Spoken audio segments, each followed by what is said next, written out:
नमस्कार, मैं आपके साथ अंशिका और आप देख रहे हैं न्यूज़ स्टेट बिहार झारखंड। 1897 में महारानी विक्टोरिया ने ब्रिटिश भारतीय सैनिकों की एक टुकड़ी को डायमंड सेलिब्रेशन में शामिल होने के लिए बुलाया था। ज़्यादातर जवान सिख थे क्योंकि ये ब्रिटिश भारतीय सेना की 36वीं रेजिमेंट से जुड़े हुए थे, जिसके सिर्फ 21 जवानों ने सारागढ़ी में 10,000 पठानों को हरा दिया था। भारतीय घुड़सवारों का दल कोलंबिया के रास्ते सेलिब्रेशन में गया था, जिसकी अगुवाई मेजर केसर सिंह कर रहे थे। जिसके बाद इन्होंने कनाडा में रहने का ही फैसला किया।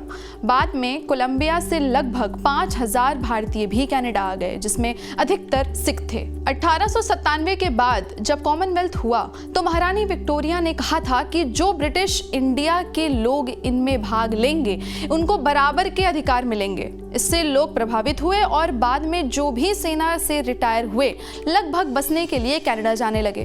ज्यादातर संख्या इनमें सिखों की थी, लेकिन इसके बाद कनाडा के मूल निवासी परेशान होकर विरोध करने लगे, जिसके बाद हिंसा भड़की और भारतीयों के आने पर बैन लगा दिया गया। कनाडा के तत्कालीन पीएम विलियम मैकेंजी ने कहा कि भारतीय इस देश की आभा में रहने के हकदार नहीं है। 1907 में नियम बना कि अगर कनाडा आना है तो अपने मूल देश से आना होगा, यानी भारतीय भारत से ही वहां जा सकते थे, दूसरी जगह से नहीं।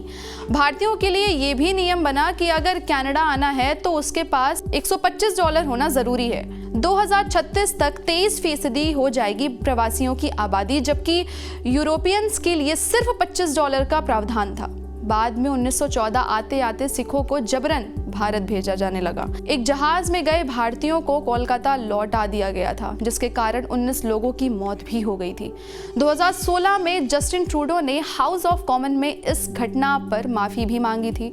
हिंसा के बाद कनाडा में लिबरल सरकार आई, जिसने कई नियम बदले, जिससे सिखों को फायदा हुआ और 1981 में जो आबादी 4.7 थी वो 2016 आते आते 22.3% हो गई। इस हिसाब से बताया जाता है कि 2036 तक आबादी 33% हो जाएगी। इसके बाद इन लोगों को राजनीति नौकरियों में अधिकार मिलेगा। मौजूदा ट्रूडो सरकार भी सिखों को खूब सहूलियत दे रही है। ट्रूडो की सरकार को फिलहाल न्यू डेमोक्रेटिक पार्टी का सपोर्ट है, जो जगमीत सिंह की है। इस पार्टी के पास 24 सीटें हैं। पहले पार्टी को 39 सीटें मिली थी। कनाडा में पहली बार निरंजन सिंह गरेवाल ने पब्लिक ऑफिसर का चुनाव जीता था। 1985 में मारे गए थे 329 लोग। अब कनाडा में पाकिस्तान से ज्यादा आतंक को पोषित किया जा रहा है। कोलंबिया प्रांत में सरे नाम के शहर में जो मर्डर हुआ है, वहां पर गुरुद्वारे की दीवार पर आतंकी तलविंदर सिंह परमार की फोटो लगी है, जो 2021 में नहीं हटाई गई है। परमार खालिस्तानी का बड़ा आतंकी है, जिसने भारत के खिलाफ कई साजिशें रची हैं। 1985 में कनाडा के मॉन्ट्रियल एयरपोर्ट से एयर इंडिया की एक फ्लाइट रवाना हुई थी। कनिष्क फ्लाइट नई दिल्ली आनी थी, लेकिन लंदन पहुंचने से पहले इसमें ब्लास्ट हो गया था। इस हमले का मास्टरमाइंड परमार था, जिसमें 329 लोग मारे गए थे, जिसमें 82 बच्चे थे। 1970 के दशक से खालिस्तान की मांग तेज हो गई थी। परमार ने कनाडा में ही बम्बर खालसा इंटरनेशनल की स्थापना की थी। 80 के दशक में उसने कई मर्डर करवाए थे। वो अक्टूबर 1992 में पंजाब पुलिस के हाथों मारा गया था। उसने पाकिस्तान के रास्ते भारत में घुसपैठ की थी। कनाडा में 2019 में इलेक्शन हुए थे।